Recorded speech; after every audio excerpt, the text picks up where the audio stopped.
SFI CPMന്റെ തന്നെ വിദ്യാർത്ഥി സംഘടനയാണോ അല്ലയോ എന്ന കാര്യത്തിൽ ഇപ്പോഴും ഒരു തീരുമാനമുണ്ടായിട്ടില്ല എന്ന് വേണം കരുതാൻ. നിലവിൽ കേരളം ഭരിക്കുന്ന പാർട്ടിയുടെ കൊടി നോക്കി സമരം ചെയ്യുന്നവരല്ല SFI എന്നാണ് കേന്ദ്ര കമ്മിറ്റി അംഗം കൂടിയായിട്ടുള്ള ഈ അഫ്സൽ ഒരു പ്രസ്താവന നടത്തിയിരിക്കുന്നത്. എന്നാൽ SFI ഇനി സമരം നടത്തിയാൽ അതിനെ പുച്ഛിച്ചു തള്ളാൻ തന്നെയാണ് വിദ്യാഭ്യാസ വകുപ്പ് മന്ത്രി വി ശിവൻകുട്ടിയും തീരുമാനിച്ചിരിക്കുന്നത്. അങ്ങനെ SFIയും വിദ്യാഭ്യാസ വകുപ്പും തമ്മിലുള്ള ഒരു വലിയ പോരാണ് കാണാൻ ഇനി പോകുന്നത്. മലബാർ മേഖലയിലെ +1 സീറ്റ് പ്രതിസന്ധിയുമായി ബന്ധപ്പെട്ട വിഷയം നേരത്തെ വിദ്യാഭ്യാസ മന്ത്രിയുടെ ശ്രദ്ധയിൽപ്പെടുത്തിയതായിരുന്നു SFI. എന്നാൽ അന്നത്തെ സമരം രാഷ്ട്രീയ പ്രേരിതമാണെന്നായിരുന്നു മന്ത്രി നടത്തിയ പ്രതികരണം.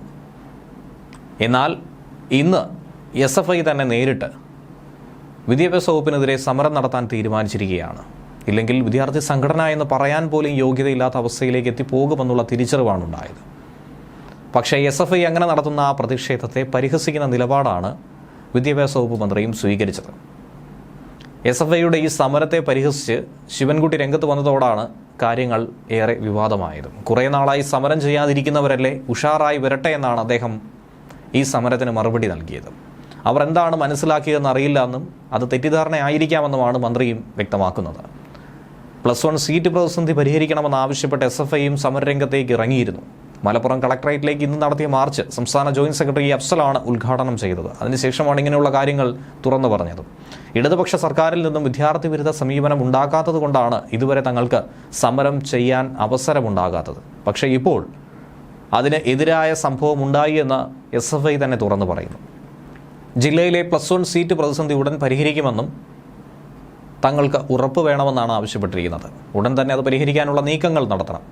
+1 ക്ലാസ് ആരംഭിച്ച ഇന്ന് പല വിദ്യാർത്ഥി സംഘടനകളാണ് പല സ്ഥലത്തായി പ്രതിഷേധം നടത്തിയത്. കഴിഞ്ഞ ദിവസങ്ങളിൽ ഇതിൻ്റെ വലിയ തോതായിരുന്നു നമുക്ക് കാണുവാനായി സാധിച്ചത്. മലപ്പുറം മേഖല ഹയർ സെക്കൻഡറി ഉപഡയറക്ടറുടെ ഓഫീസ് MSF KSU പ്രവർത്തകർ ഉപരോധിച്ചതും കാണാൻ കഴിയും. ഇങ്ങനെ ഉപരോധിച്ച പ്രവർത്തകരെ അറസ്റ്റ് ചെയ്ത് പോലീസ് നീക്കുകയും ചെയ്തു. ബലം പ്രയോഗിച്ച് തന്നെയാണ് അറസ്റ്റ് ചെയ്യേണ്ടി വന്നത്. മലപ്പുറം ടൗണിലാകട്ടെ ഫ്രട്ടേണിറ്റി പ്രവർത്തകരും പ്രതിഷേധ മാർച്ച് സംഘടിപ്പിച്ചിരുന്നു. കോഴിക്കോട് RDD ഓഫീസിൽ KSU പ്രവർത്തകർ പ്രതിഷേധം നടത്തിയിരുന്നു. കൊല്ലത്തും വയനാട്ടിലും KSU പ്രവർത്തകരുടെ പ്രതിഷേധം കാണാൻ കഴിഞ്ഞിരുന്നു. ഇന്നലെ ആകട്ടെ വിദ്യാഭ്യാസ വകുപ്പ് മന്ത്രി വി ശിവൻകുട്ടിയുടെ വാഹനം തടഞ്ഞ് KSU പ്രവർത്തകർ കരിങ്കൊടി കെട്ടിയിരുന്നു. ഏറെ നേരം അദ്ദേഹത്തിൻ്റെ യാത്ര തടസ്സപ്പെടുത്തിയിരുന്നു.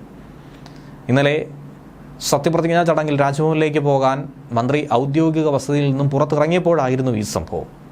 വഴുതക്കാട്ടെ റോസ് ഹൗസിന് മുന്നിൽ വൈകിട്ട് 3:30 ആയിരുന്നു ഈ പ്രതിഷേധം.